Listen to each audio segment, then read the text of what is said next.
The Trinity. It's a word that echoes through churches, hymns and prayers, but for many it remains a profound mystery. One that's both beautiful and honestly a little bit mind-boggling. Just saying the word can make my head spin. How can God be three and one at the same time? It's a question that's puzzled believers for centuries, and yet it's at the very core of what Christians believe about who God is. One God in three persons, Father, Son, and Holy Spirit. Not three gods, not one God wearing three different masks, but a unity so deep and perfect that it's unlike anything else in the universe. It sounds like a puzzle, but it's actually the heartbeat of the Christian faith. The Trinity isn't just a theological idea, it's the living, breathing center of what it means to know God. So what does it really mean? Let's break it down together, step by step, and see how this mystery can actually draw us closer to God and to each other. God is not a lonely being sitting far away in the clouds. He's not distant or detached, but deeply relational, overflowing with love and life.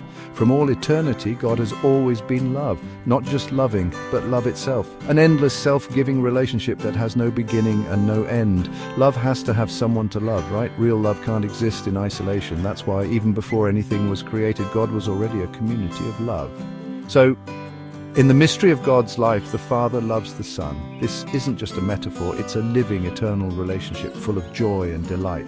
The Son loves the Father, returning that love perfectly and completely. Their relationship is the model for all love, selfless, generous, and unbreakable, and the love between them is so alive, so real that He is the Holy Spirit. The Spirit is not just a feeling or a force, but the very bond of love that unites the Father and the Son. Three persons, but one God, bound together by perfect love. It's a unity that's not about sameness, but about harmony and relationship. Think of the Father first. He's the one who gives life, who creates, who loves without limits. He's not distant or cold. He's the Father who longs for a relationship with His children, who cares deeply for each of us. He's the source of all life, all goodness, all love. Everything begins with Him. Every breath, every sunrise, every act of kindness flows from His heart. He made the universe and He made you, not because He needed anything, but simply out of love. Now, the Son. The Son is the perfect image of the Father, showing us what God is really like.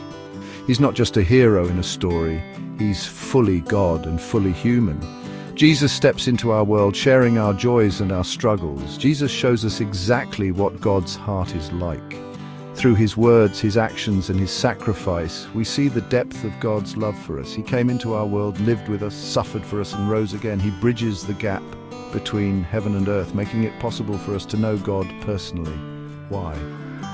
To bring us right into the loving arms of the Father and the Holy Spirit. The Spirit is the one who makes all of this real in our lives today, not just a force or a vibe. The Spirit is God's own presence, living and active, working in our hearts and in the world around us. The Spirit is a person, God living inside us. He guides us, teaches us, and empowers us to live out God's love every day. He whispers truth to our hearts, comforts us when we're hurting, and helps us love like Jesus. The Spirit is the gentle nudge, the quiet strength, the peace that passes understanding. If you've ever felt God's presence or a sudden peace you can't explain, that's the Holy Spirit making God's love real to you. He's the one who draws us into God's family and helps us become more like Christ. So why does the Trinity matter? Because it changes everything. It means that God is not far off, but close, inviting us into His own life of love. When I pray, I'm drawn into a relationship with the Father through the Son, in the power of the Holy Spirit. Every prayer is a conversation with the God who knows me, loves me, and is with me.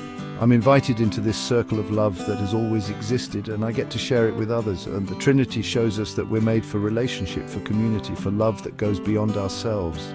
The Trinity isn't a riddle to solve, but a reality to live. It's an invitation to step into God's story, to experience His love, and to reflect that love to the world. God is love, not just in what He does, but in who He is. Every act of kindness, every moment of forgiveness, every bit of beauty points back to this truth, and you are invited into that love every single day. No matter where you are or what you've done, God's love is reaching out to you.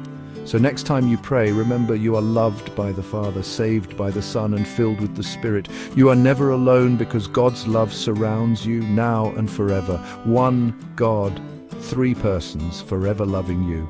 The mystery of the Trinity isn't meant to confuse us, but to draw us deeper into the greatest love story of all time.